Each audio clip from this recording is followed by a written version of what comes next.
Su palabra en mí es la espada que atraviesa hasta el alma.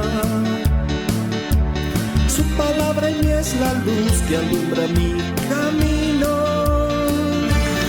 Hechos de los Apóstoles. Ahí está escrito los viajes misioneros de Pablo. Y en uno de sus primeros viajes hizo mucha labor, como que nosotros también.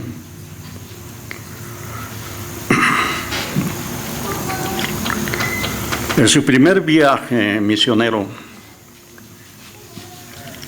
predicó, fue dirigido en una sinagoga de Antioquía de Pisidia, en el capítulo 13, rápido voy a pasar esto porque quiero ir más adelante. Fue en Antioquía de Pisidia.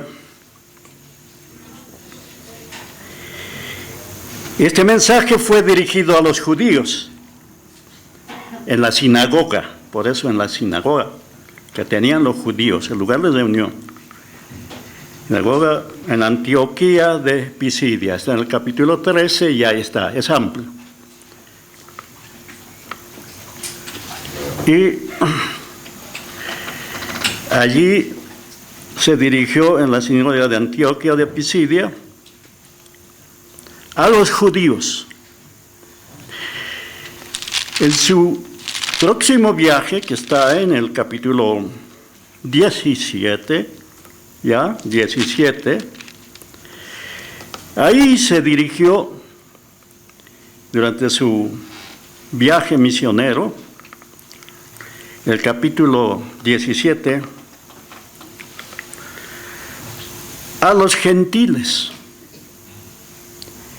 Allí en Atenas, en el Areópago, ya, está registrado en 17, en Atenas, y ahí eran gentiles, donde les predicó el tema, Dios va a juzgar al mundo, así, ya saben.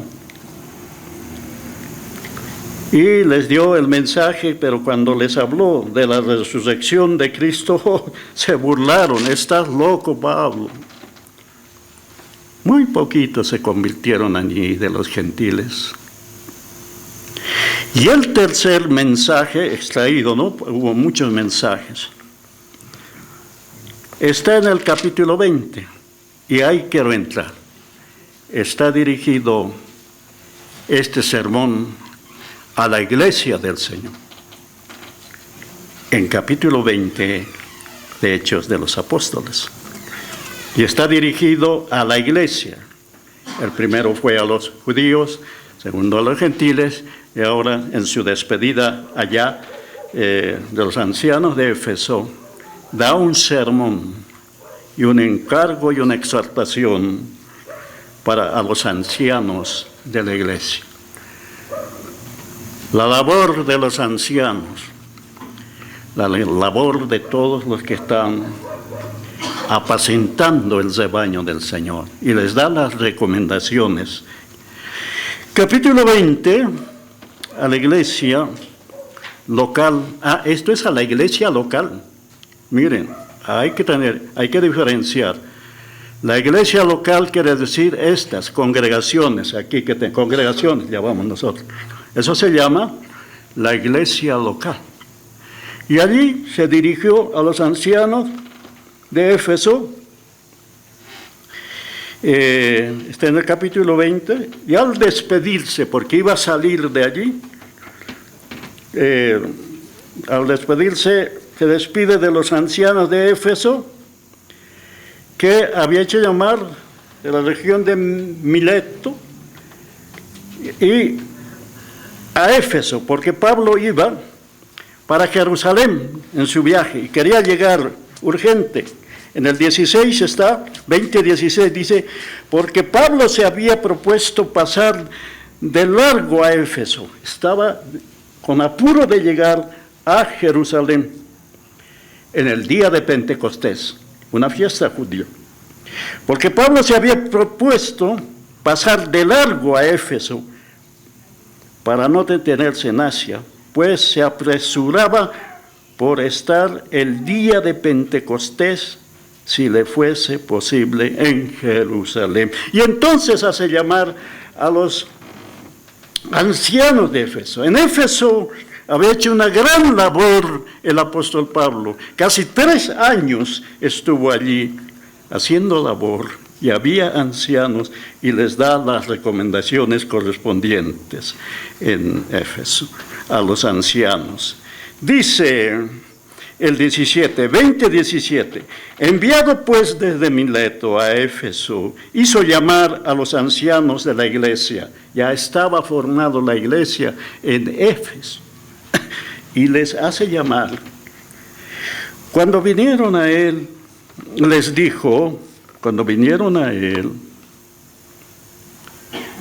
dijo, ancianos, vosotros sabéis cómo me he comportado entre vosotros desde vosotros todo el tiempo, desde el primer día que entré en Asia,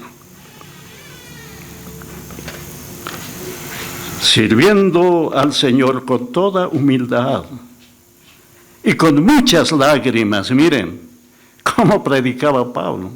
Ustedes saben cómo les he ministrado con toda humildad y con muchas lágrimas y pruebas. Mira, había mucha persecución que me han venido por las acechanzas de los judíos. En ese tiempo todavía el judaísmo estaba llenando ya. En todas partes ya había oposición por las acechanzas de los judíos. Y como nada que me fuese útil, he rehuido de anunciaros y enseñaros públicamente y por las casas. Miren cómo la labor del apóstol. Testificando a judíos y gentiles acerca de, ¿qué? Arrepentimiento para con Dios y la fe en nuestro Señor Jesucristo. Esa labor he hecho, les está diciendo. Les he enseñado lo que correspondía, lo que Dios le había encomendado. Y sigue. Y dice, testificando a judíos acerca del arrepentimiento para con Dios y la fe en nuestro Señor Jesucristo. Ahora se va a despedir. Ahora, he aquí ligado yo en espíritu voy a Jerusalén, sin saber lo que allá me ha de acontecer, pero voy a Jerusalén. Salvo, dice, no sé qué me va a pasar, salvo, dice, que el Espíritu Santo por todas las ciudades me da testimonio diciendo que me esperan. ¿Qué le esperan? Guirnaldos, felicitaciones. ¿No? ¿Qué le esperaban?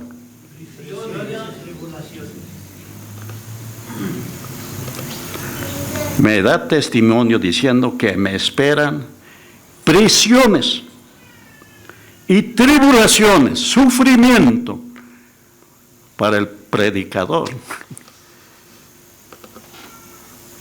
para el apóstol a los gentiles. Hoy día ya no es así. El apóstol, hay que tratarlo bien, ¿no? Al siervo del Señor hay que tratarlo bien. Él dice, no, me da testimonio el Espíritu de que me esperan prisiones y tribulaciones, no felicitaciones, no. Y luego dice, pero de ninguna cosa hago caso, dice él, pero de ninguna cosa hago caso, ni estimo preciosa mi vida para mí mismo, con tal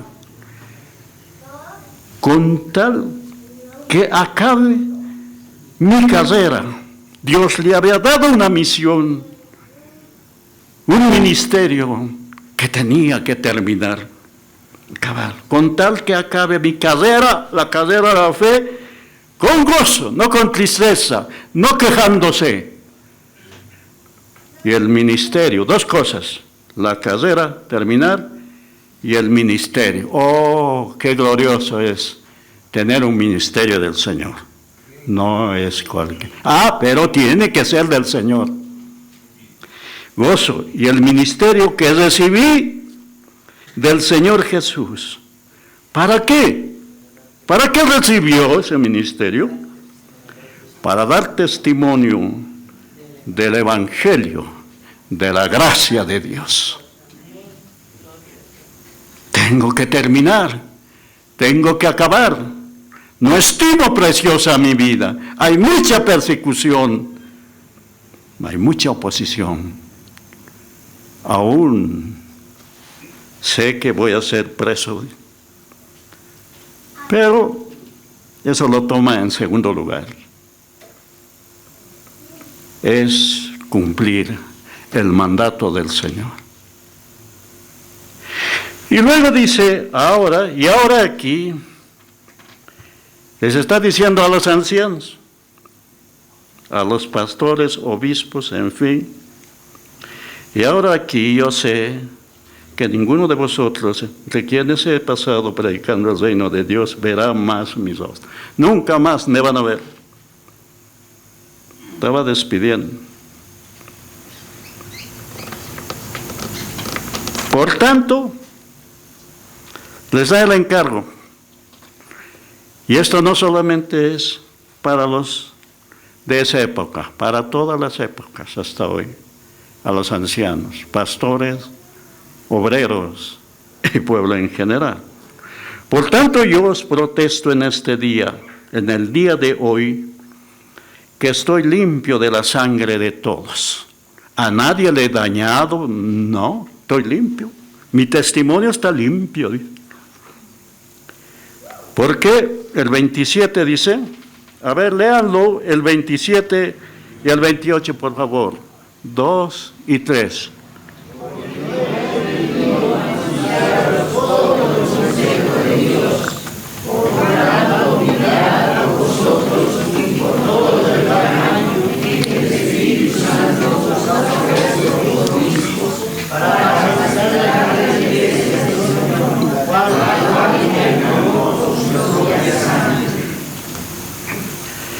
Porque no he oído anunciaros todo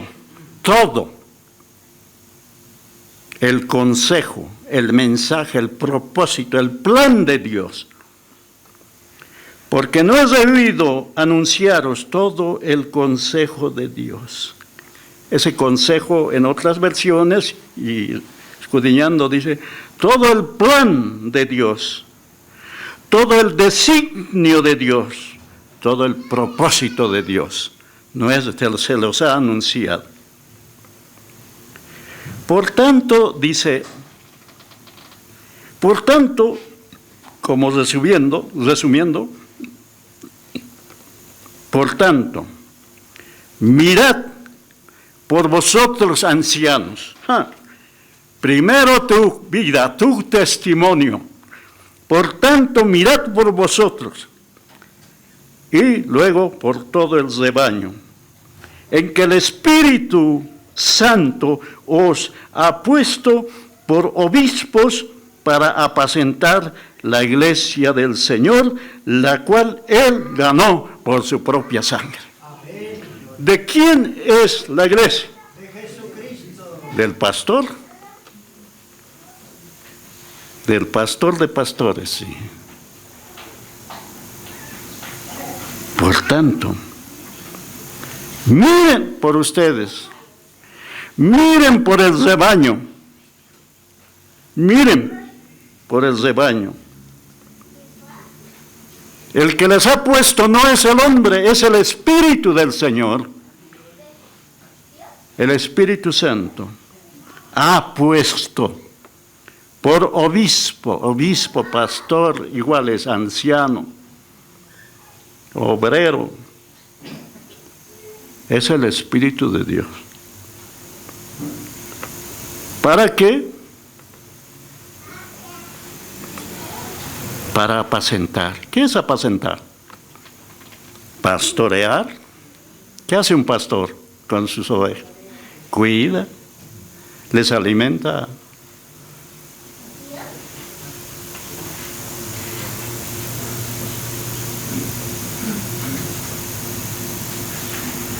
Para apacentar la iglesia del Señor, la cual Él ganó con su propia sangre, propiedad de Dios.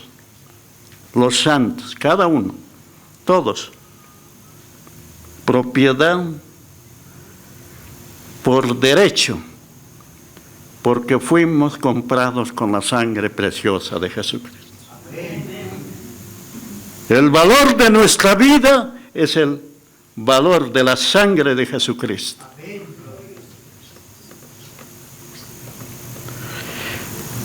Y él también era una profecía, dice el 29, porque yo sé que después que me vaya, después de mi partida, entrarán en medio de vosotros. ¿Qué van a entrar? Lobos. No solamente lobos, lobos rapaces. El lobo rapaz entra a destruir, a arrasar. Entrarán en medio de vosotros lobos rapaces que no perdonarán al rebaño. Por supuesto, el lobo no se entra como lobo. Es hábil para disfrazarse de cristiano en este caso.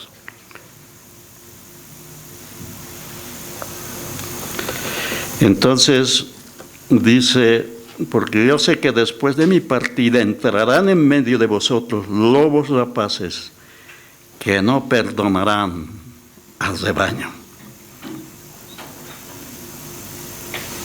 Y entonces es el encargo a los ancianos: apacienten, cuiden del rebaño.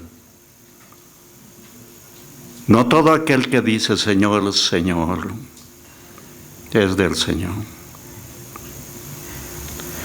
Y dice uno eso, entrarán de afuera, y otro de adentro, y de vosotros mismos se levantarán hombres que hablen cosas perversas, para arrastrar tras sí a los discípulos, de en medio de ustedes mismos. Gente que se ha hecho cristiana y arrasan en su momento. El lobo está acechando, dice, ¿no? El lobo.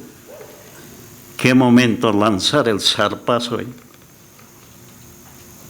Y entonces dice: estarán en medio de vosotros lobos rapaces que no perdonarán al rebaño. Y de vosotros mismos se levantarán hombres que hablen cosas perversas para arrastrar,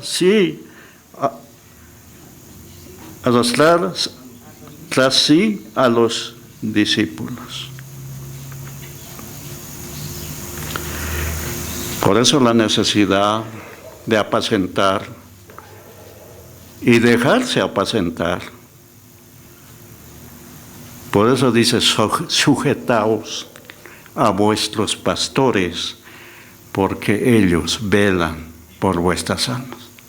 Lo dice Pedro.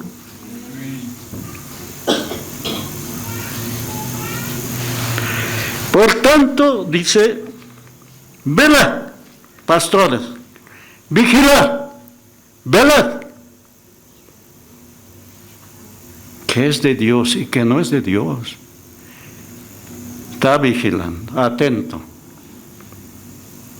En el espíritu estoy diciendo, no debe estar mirando a cada hermanita. Velad, acordándoos. Mira, ahí está lo que había hecho su labor en Éfeso. Por tanto, velad, acordándoos, ¿qué? ¿Por cuánto tiempo? 3 años. De noche y de día. ¿Cómo trabajaba este varón? No he cesado de amonestarlos. ¿Cómo? Llorando a cada uno de vosotros. Oh, qué labor, hermano. Y entonces va a terminar esta parte diciendo las recomendaciones, la despedida. Y ahora, hermanos, ancianos y toda la iglesia reunida allí también, entiendo, pero especialmente los ancianos. Y ahora, hermanos, os encomiendo a Dios, los encomiendo a Dios. ¿Y a qué más? A la palabra de su gracia. La palabra de su gracia que tiene poder. ¿Para qué? Para sobreedificar y daros herencia con todos los santificados. La palabra de gracia, ¿para qué es? ¿Qué tiene? Poder. No solamente para edificar, sino sobre edificar. Se despide y luego se despide. Les encomiendo a la palabra de su gracia. La palabra de la ley no tiene ese poder, ni ley con gracia no tiene ese poder para sobreedificar. Es la palabra de gracia que Dios le había encomendado al apóstol Pablo. Eso sí, edifica y sobreedifica.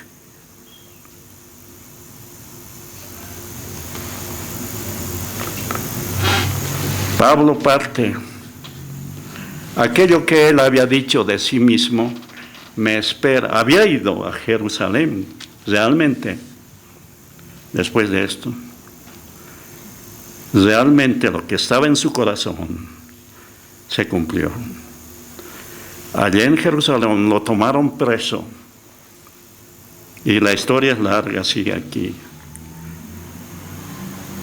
Y luego fue llevado prisionero hasta Roma. A los ancianos de Éfeso, ¿verdad? Desde la prisión les escribe la epístola a los efesios, a estos ancianos. Vamos, Efesios. Y hasta en la cárcel, él dice, estoy preso, pero la palabra de Dios no está preso. Desde donde sea, desde la cárcel. Escribió a la iglesia en Éfeso. Efesios. Y mucho más les va a aclarar este tema de cuando les dijo, la palabra de gracia tiene poder para sobreedificar. Y entonces escribiendo a la iglesia en Éfeso, muchos años después, estaba prisionero en Éfeso, estaba preso ya. Y desde la cárcel escribe esta epístola, es una epístola carcelaria, y les va a escribir de este tema de la sobreedificación. ¿Qué sobreedifica a la iglesia? La palabra de gracia. Lo demás se hace también, unas cosas por ahí, pero la palabra, ese era el encargo que Dios le encomendó. Ese era el motivo de Pablo.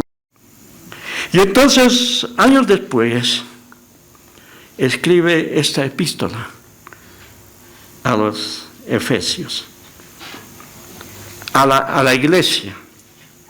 Pero vamos a hacer la diferencia, atiendan. ¿Cuántos están atentos? Digan amén. Amén. ¿Cuántos dan gloria a Dios por su palabra, hermano?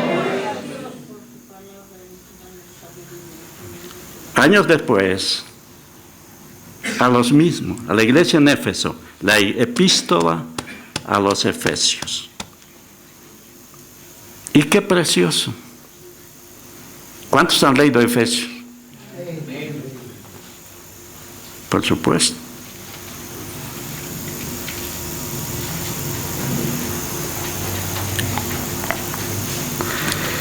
Aquí la diferencia es que allá, al despedirse de los ancianos de la iglesia en Éfeso, y por supuesto les dio el mensaje para la iglesia en Éfeso, era, atienda, la iglesia local.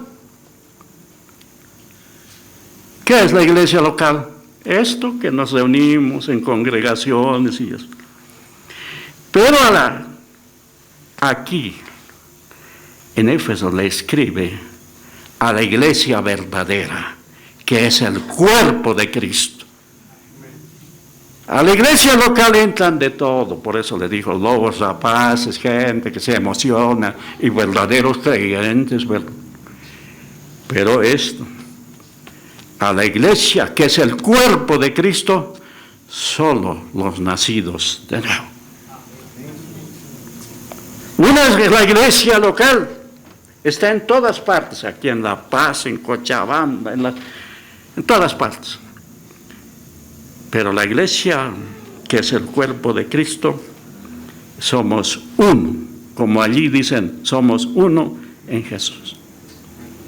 Es el cuerpo de Cristo, la iglesia verdadera. Por ahí dicen, ¿cuál es la iglesia verdadera? Dice, serán los que guardan domingo, serán los que guardan sábado, están haciendo problemas por ahí. Eso es mente humana, eso es religión. La iglesia verdadera es el cuerpo de Cristo y es celestial.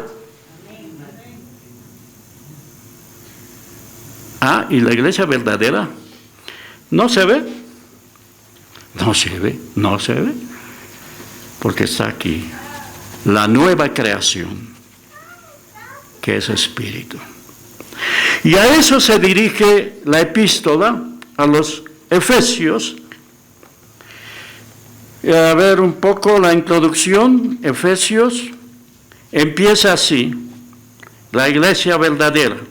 Les escribe de la iglesia verdadera, que es el cuerpo de Cristo, y Él es la cabeza del cuerpo, ¿ya? Entonces, hay otras epístolas que no está dirigido así, ¿ya? Está dirigido a la iglesia local, pero ahora es a la iglesia verdadera, que es el cuerpo de Cristo, a los nacidos de nuevo. Y empieza así, Efesios 1. Pablo, apóstol de Jesucristo por la voluntad de Dios, a los santos y fieles en Cristo Jesús que están en Éfeso, gracia y paz a vosotros de Dios nuestro Padre y del Señor Jesucristo. Y desde el versículo 3 les habla ya de lo celestial, ya no de lo terrenal. En la primera parte, 6 capítulos, ¿sí? Claro, hay conducta, andar en los otros. Pero en esta primera parte les habla de lo celestial. Bendito sea el Dios y Padre de nuestro Señor Jesucristo, que nos bendijo con cuánta bendición, con toda bendición espiritual. No está diciendo bendición material, tampoco es malo, lo material viene como añadidura. Bendito sea el Dios y Padre de nuestro Señor Jesucristo, que nos bendijo con toda bendición espiritual. ¿Dónde? En los lugares celestiales en Cristo,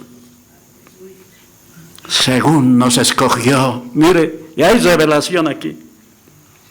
Según nos escogió en Él, antes de la fundación del mundo, para que fuésemos santos y sin mancha delante. Y así se abre la revelación espiritual. Es amplio, es hermoso, pero quiero ir a la parte correspondiente que estoy enfocando en el capítulo 3 de Efesios. A la iglesia se le compara aquí con un edificio. En otro lugar se le compara a la iglesia con un templo. En otro lugar se le compara aquí también con una esposa. Y así. Pero aquí va a hablar de la iglesia verdadera como un edificio. Un edificio. Todos conocemos un edificio. Y en el capítulo 3, versículo 22, ya, Efesios, 3:22, no, en Efesios, un poquito, 2:19, a la iglesia se le compara con un templo también. Un templo. La iglesia es un templo. Y el 19 dice así, ¿ya? El 19 dice así. Así que ya no sois extranjeros ni advenedizos, sino conciudadanos de los santos y miembros de la familia de Dios. A lo compara con la familia de Dios, edificados sobre el fundamento de los apóstoles, ¿ya? Y profeta, y dice, siendo la principal piedra del ángulo, Jesucristo mismo. Y está hablando aquí del fundamento. ¿Qué es el fundamento de un edificio? El cimiento, ¿verdad? Todos sabemos, hemos visto construir la casa, el edificio. Primero colocan bien el fundamento según la altura que se va, o según la casita que se va a hacer. El fundamento, el cimiento tiene que estar bien colocado. Edificado sobre cuál es el fundamento de la iglesia, de los apóstoles y profetas, siendo la principal piedra del ángulo Jesucristo mismo, en quien todo el edificio, es la iglesia, todo el edificio bien coordinado va creciendo. ¿Para qué? Para ser un templo en el Señor, en quien vosotros también sois juntamente edificados para morada de Dios en el Espíritu.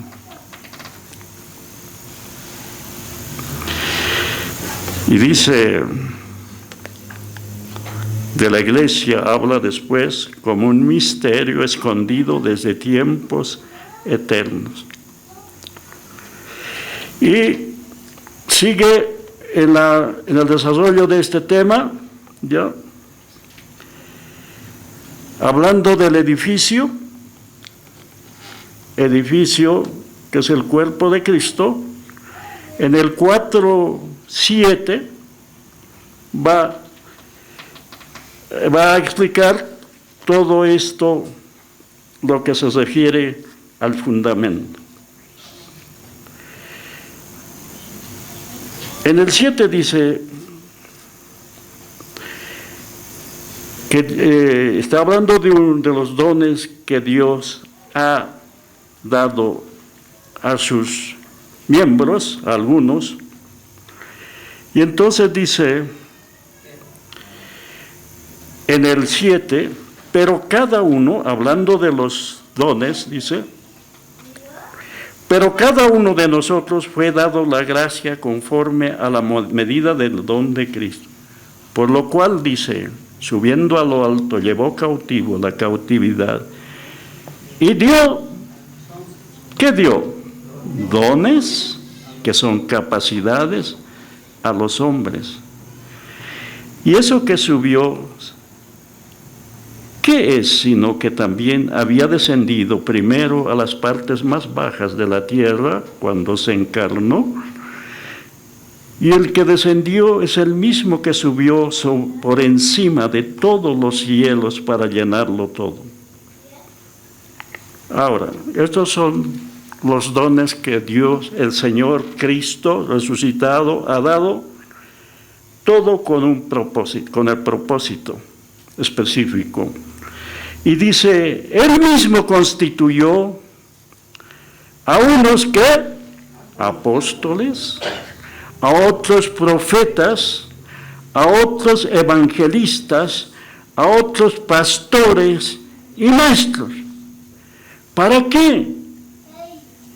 Lo dice el versículo siguiente, a fin de perfeccionar a los santos. Es el propósito de los ministerios, perfeccionar. Perfeccionar, ya, a ver, lo leo más, a fin de perfeccionar a los santos para la obra del ministerio. ¿Para qué? Para la edificación del cuerpo de Cristo. Era la función principal de estos dones que el Señor ha establecido. Edificar a la iglesia, edificación del cuerpo de Cristo. Es la labor, edificar. ¿Con qué? Con su palabra. Hasta que todos lleguemos a la unidad de la fe. Es un crecimiento constante a la unidad de la fe y del conocimiento del Hijo de Dios, a un varón perfecto, a la medida de la estatura de la plenitud de Cristo. ¿Para qué? ¿Para qué queremos crecer? ¿Para qué leemos la Biblia? ¿Para qué nos congregamos? Para leer la Biblia. El propósito de los ministerios, dice, para que ya no seamos niños fluctuantes.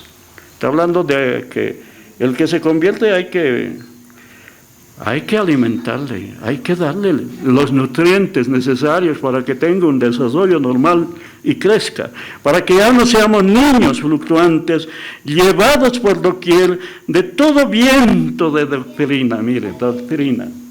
¿Y cuánto viento de doctrina soplan hoy por ahí? Y algunas son bien atractivas. La gente corre. El niño corre pues por todo lo que le atrae. Por estratagema de hombres astutos para engañar en plena esa astucia las artimañas del error. Para que no seamos confundidos. No se deje llevar por lo que parece muy atractivo. Para todo hay que mirar la palabra de Dios.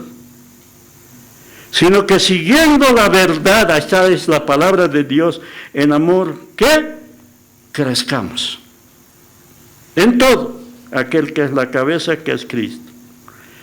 De quien todo el cuerpo bien coordinado y unido entre sí por toda la coyuntura, que se ayudan mutuamente según la actividad propia de cada miembro, recibe su crecimiento para ir edificándose en amor.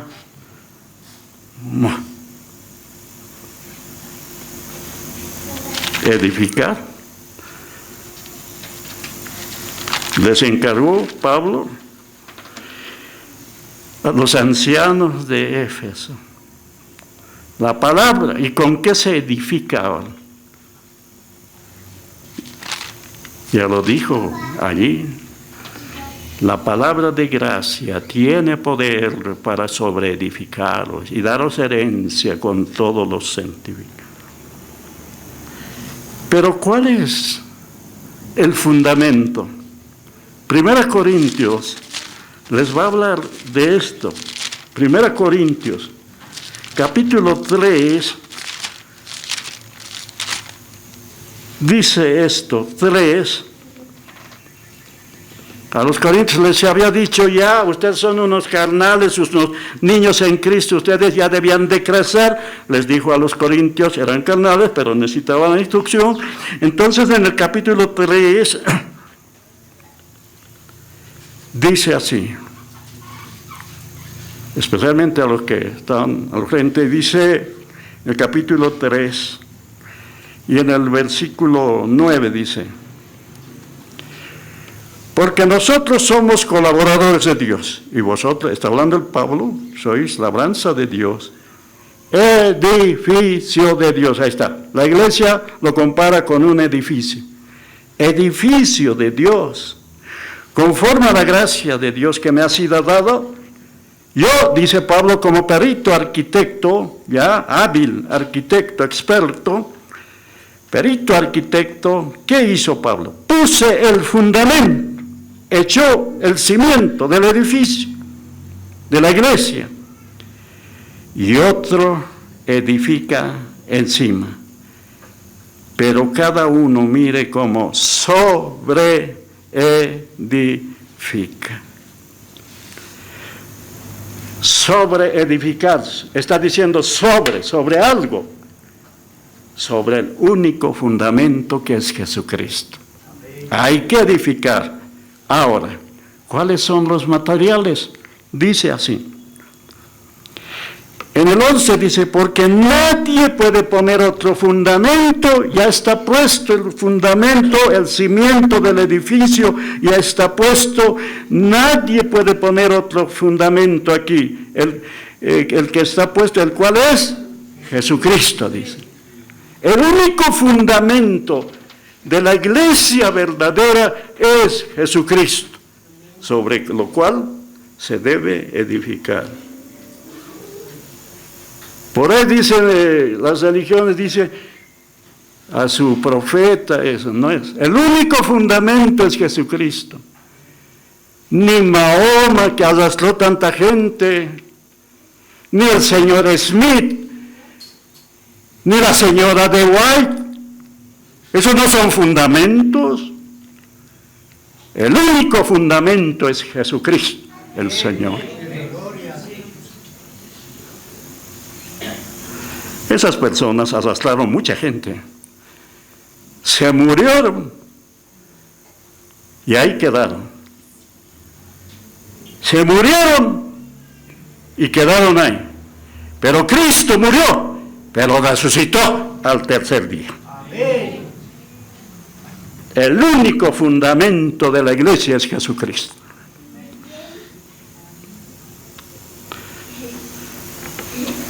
Entonces dice aquí, dice en el 11, porque nadie puede poner otro fundamento, ya está puesto. El fundamento del edificio, el fundamento de la iglesia es Jesucristo. Hay que sobreedificar, está diciendo. Ahora ahí voy para terminar. Está escribiendo a los ancianos y todo eso, especialmente ya a la iglesia. Y el 12, y si sobre este fundamento que es Jesucristo, alguno edificare, hay que edificar y sobreedificar. Alguno edificare, ¿qué? Oro, ¿qué más? Plata, ¿qué más? Y por otro lado,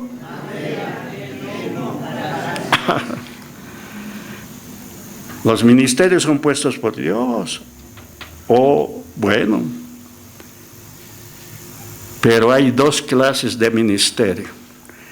Unos que edifican y sobreedifican con materiales resistentes y otros que son temporales. Oro, plata, piedras preciosas, por un lado. Por otro lado, madera, heno y hojarasca, que no son resistibles a la prueba de fuego por la cual se va a pasar en aquel día. Y lo dice aquí. Y si sobre este fundamento que es Jesucristo, alguno edificare oro, plata, piedras preciosas, que resisten a la prueba, y madera, heno y hojarasca, que se quema porque por el fuego van a pasar. La obra de, bien claro lo está diciendo el 13, a ver, leanlo el 13, 2 y 3.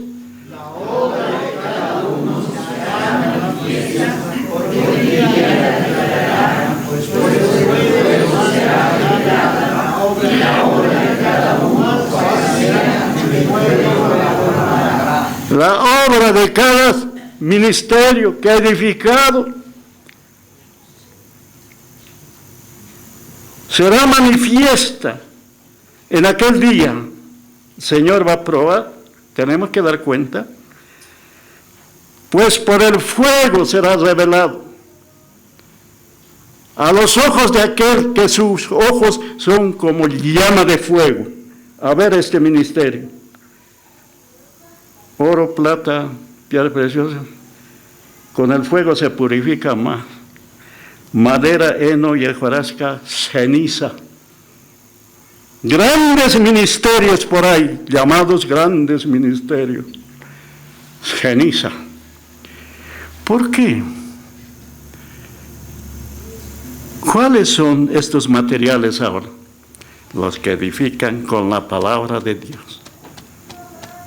Otros con métodos humanos, programas humanos, actividades humanas que atraen a la gente. O madera, heno, hojarasca. Por el fuego va a pasar. Grandes ministerios.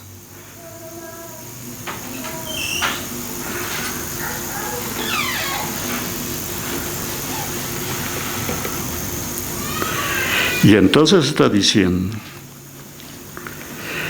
la obra de cada uno, cual sea, el fuego lo va a probar. Si permaneciere la obra al fuego de alguno que sobreedificó, recibirá recompensa. Está hablando de galardones que el Señor va a dar allí, en el tribunal de Cristo. ¿Entiendo? Si permanece al fuego, va a haber recompensa. Si la obra de alguno se quemare, sufrirá pérdida. Si bien él mismo será salvo, aunque así como fue. Grandes obras levantadas con métodos humanos, con métodos atractivos, lo que le gusta a la gente y todo eso. El fuego le va a quemar, aunque él mismo será salvo, dice. Es como cuando una casa se quema y apenas tiene el dueño para escapar, con la ropa puesta o sin la ropa todavía. Así va a quedar. Salvo, pero con toda la pérdida de sus años de esfuerzos humanos, religiosos.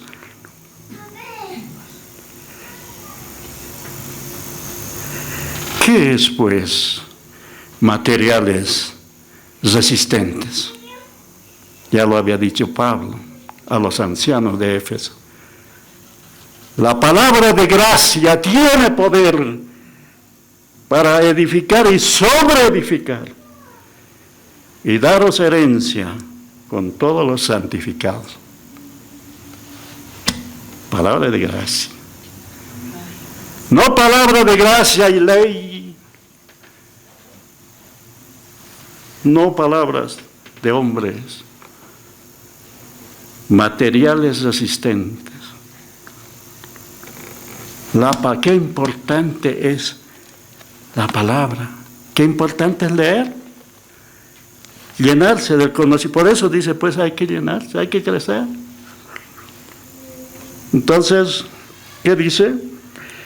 Si permaneciera, si la obra de alguno se quemare y sufrirá pérdida, si bien él mismo será salvo, aunque así como por fuego.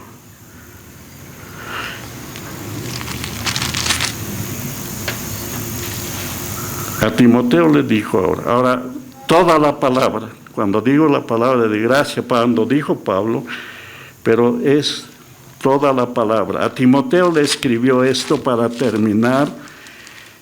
Segunda Timoteo 3:6, extrayendo solo un versículo, algunos versículos, 3:16. Qué importante es la palabra de Dios. ¿Cuántos dicen amén? Amén.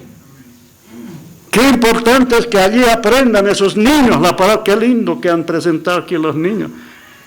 Me sorprendió, de memoria sabía.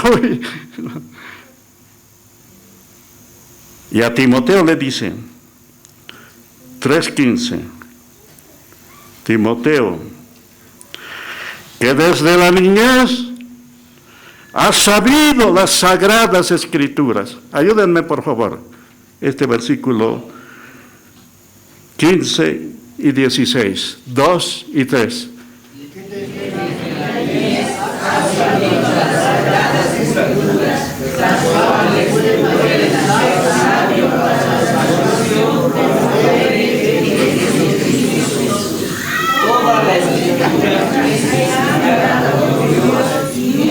Para enseñar, para redarguir, para corregir, para instruir en justicia. ¿Para qué la palabra de Dios? El 16 dice, todo, allá entra todo, desde Génesis hasta Apocalipsis, toda la escritura es inspirado, viene del soplo de Dios. ¿Sirve para qué? ¿Es útil para qué? Para enseñar, para redarguir, para corregir, ¿ya? Encauzar, corregir, para instruir en justicia, para educar en todo lo que es la vida cristiana.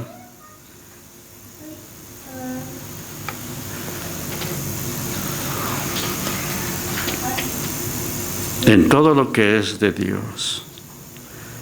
¿Y todo esto para qué? Lo termina el versículo 17, dice, a fin, con el propósito de que el hombre de Dios, hombre en género, se refiere a mujer también, ¿no?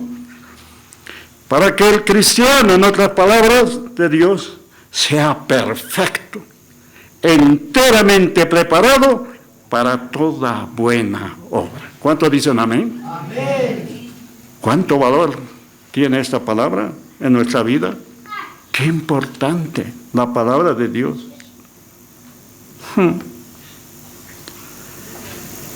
Allí decía a los de Corinto, les escribía, no sea que pierdan su recompensa por edificar con métodos humanos, métodos atractivos para atraer a la gente, para atraer a los jóvenes, métodos humanos. Hay que atraer con la palabra de Dios. No sea que pierdas tu recompensa y escapes sin recompensa. 2 Corintios, para terminar, dice así de las recompensas. 2 Corintios 5:10 dice así. Porque es necesario que todos nosotros, miembros de la iglesia, del cuerpo de Cristo, comparezcamos, ¿dónde? Ante el tribunal de Cristo. Ahí va a ser el examen. Ahí se va a probar cuál es la calidad de nuestra obra, con fuego. Porque es necesario que todos nosotros comparezcamos ante el tribunal de Cristo, para que cada uno, mira, es personal, cada uno reciba según lo que haya hecho, mientras estábamos en este cuerpo, sea bueno o sea malo. Si hace lo malo, pérdida de la recompensa. Palabra del Señor. Su palabra en mí es la espada que atraviesa hasta el alma. Su palabra en mí es la luz que alumbra mi camino.